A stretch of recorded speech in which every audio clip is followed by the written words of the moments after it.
आज के समय की फिल्मी दुनिया एडवांस है। यहाँ टेक्नोलॉजी ने कलाकारों की जगह ली है।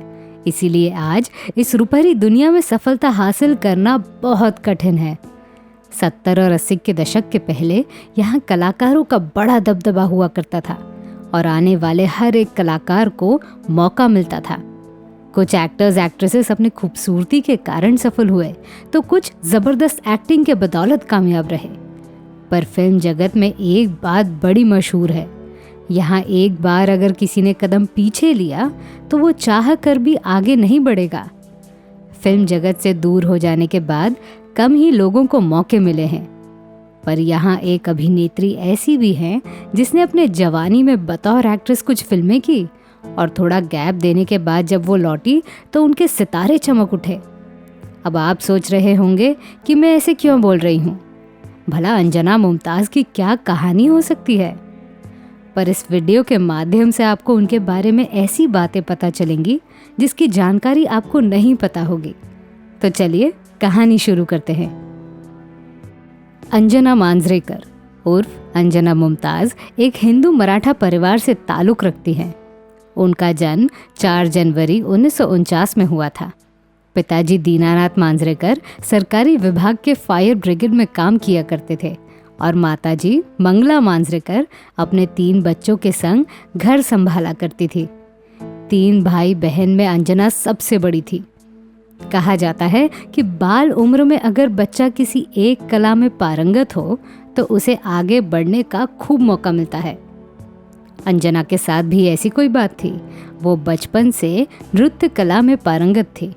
अपने परिवार संग वो छोटे से मकान में रहा करती थी, पर अपने अद्भुत नृत्य कला के वजह से वो उस इलाके में मशहूर थी।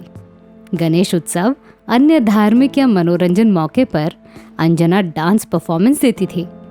अंजना का हुनर देख के उनकी माताजी ने उन्हें क्लासिकल नृत्य प्रकार सीखने के लिए प्रोत्साहित भी किया।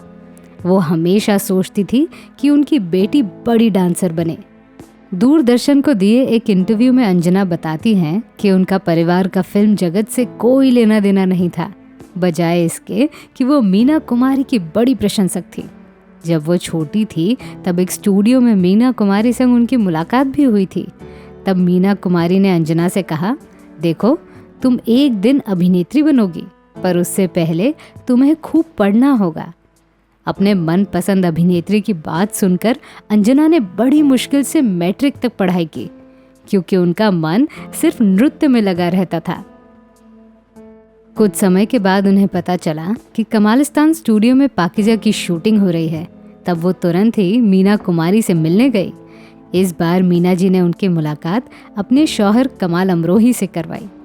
कमाल साहब उन्हें अपनी लिखी हुई फिल्म शंकर हुसैन में एक मौका देने का वादा किया, पर रिलीज़ के बाद वो इस फिल्म में दिखी नहीं। और वैसे भी जब उन्हें 1969 में इस फिल्म का ऑफ़र मिला था, पर ठीक 9 साल बाद इसे रिलीज़ किया गया था। पर अंजना मुमताज़ को इन सालों के दौरान बहुत सारे मौके मिले। एक दिन निर्माता दिग्दर्शक जगदेव भामरी ने अंजना को अपनी आगामी फिल्म माँ का आंचल में संजीव कुमार की बहन का किरदार दिया। अंजना के जीवन में यही उनका पहला काम था। वो काफ़ी खुश भी थी और बेचैन भी थी। ऐसी बेचैनी में उनके घर प्रोडक्शन कंपनी के कर्मचारी का आना हुआ। उसने अंजना से कहा कि तुम्हें हीरो की बहन का किरदार के बदले लीड एक्ट्रेस बनाने का फैसला किया गया है। ये सुनकर अंजना और भी ज़्यादा बेचैन हुई। कुछ दिनों के बाद शूटिंग शुरू हुई। पहले दिन शूटिंग के मुहूर्त पूजा के दौरान सारे फोटोग्राफर्स अंजना के फोटोग्राफ्स लेने लगे। एक इंटरव्यू के दौरान इस किस्से पर अंजना बताती हैं कि उस ज़माने में जब प्रोड्यूसर्स डायरेक्टर्स फिल्म ऑफ़र करते थे तब कलाकार उनसे फिल्म की स्टोरी कथानक नहीं पूछते थे, और उनके साथ भी ऐसा ही कुछ हुआ। उन्हें तो बस इतना पता था कि संजीव कुमार उनके हीरो हैं। खैर शूटिंग शुरू हुई और अंजना ने बड़े शिद्दत के साथ फिल्म में काम भी किया। पर फिल्म इतिहासकारों का मानना है कि ये फिल्म 1970 में रिलीज हुई थी, पर इस फिल्म के शूटिंग के दौरान उन्हें 2 फिल्मों में बतौर अभिनेत्री साइन किया गया। वो थी 1969 की फिल्म संबंध और महुआ। अंजना मुमताज़ ने अभिनय की शुरुआत माँ का आंचल इस फिल्म के साथ किया था, पर उनकी पहली फिल्म 1969 में रिलीज हुई थी। देव मुखर्जी और सुलोचना लाटकर जैसे स्टार कास्ट से सजी इस फिल्म का नाम था संबंध। पर उसी साल उनकी दूसरी फिल्म महुआ आई, जिसमें शिव कुमार संग उनकी जोड़ी को दर्शकों ने खूब पसंद किया। इस फिल्म का गाना दोनों ने किया था प्यार आज भी मशहूर है।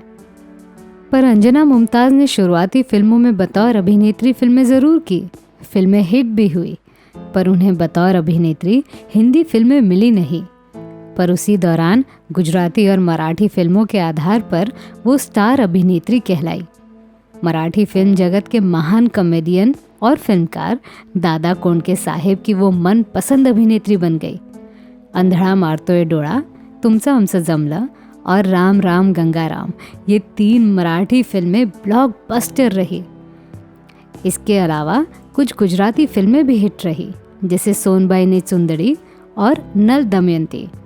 इंटरव्यू के दौरान अंजना बताती हैं कि हिंदी फिल्मों से अधिक अभिनेत्री के रूप में उन्हें गुजराती और मराठी फिल्मों में ज़्यादा पसंद किया गया।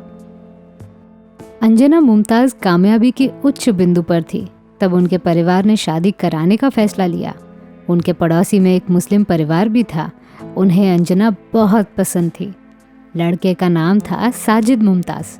मांजरेकर परिवार ने सोचा कि अगर अंजना भी साजिद को पसंद करती है तो उन्हें इस विवाह से कोई ऐतराज़ नहीं होना चाहिए। तो इस तरह अंजना मांजरेकर बन गई अंजना मुमताज़। शादी के बाद में उन्हें एक बेटा भी हुआ, रुसलान मुमताज़, जो आगे चलकर अभिनेता बना। उस जमाने में प्रथा थी कि शादी के बाद महिला कलाकारों को बतौर अभिनेत्री काम नहीं मिलता था, इसलिए अंजना ने भी अभिनय क्षेत्र से दूरियां बना ली। पर साजिद उनके विचारों से सहमत नहीं थे। वो नहीं चाहते थे कि अंजना उनके इशारों पर जिंदगी गुजारे। पर अंजना जब 36 साल की हो गई, वो सोचती थी कि भला कौन फिल्मकार उन्हें एक्ट्रेस बनाएगा और भाभी बहन के किरदार कब तक मिलते रहेंगे। इन विचारों से अंजना मुमताज़ बेचैन रहती थी। पर जल्द ही उनके सितारे बदलने वाले थे। 1986 के साल में प्रसिद्ध फिल्मकार रमेश सिप्पी बुनियाद इस टीवी सीरीज का निर्माण कर रहे थे। दोस्तों के बदौलत अंजना को अभिनेता विजेंद्र घाटगे की बीवी का किरदार मिला और यहाँ से उनके करियर की सेकेंड इनिंग शुरू हुई। उम्र के हिसाब से उन्हें माँ के किरदार मिलने लगे और इन्हीं किरदारों के बदौलत वो एक बार फिर से फेमस हुई। इंटरव्यू के दौरान वो बताती है कि उन्हें सारे प्रसिद्ध अभिनेताओं की माँ बनने का मौका मिला। आज अंजना जी 80 साल की हो चुकी हैं। वो अपने बेटे और बहू के संग मुंबई में खुशहाल जिंदगी जी रही हैं। तो मैं थी आपकी अनामिका। मेरी सुनाई हुई कहानी आपको कैसी लगी ये हमें कमेंट सेक्शन में ज़रूर बताइएगा और हमारे channel biography and real life stories को सब्सक्राइब करना न भूलें। नमस्कार।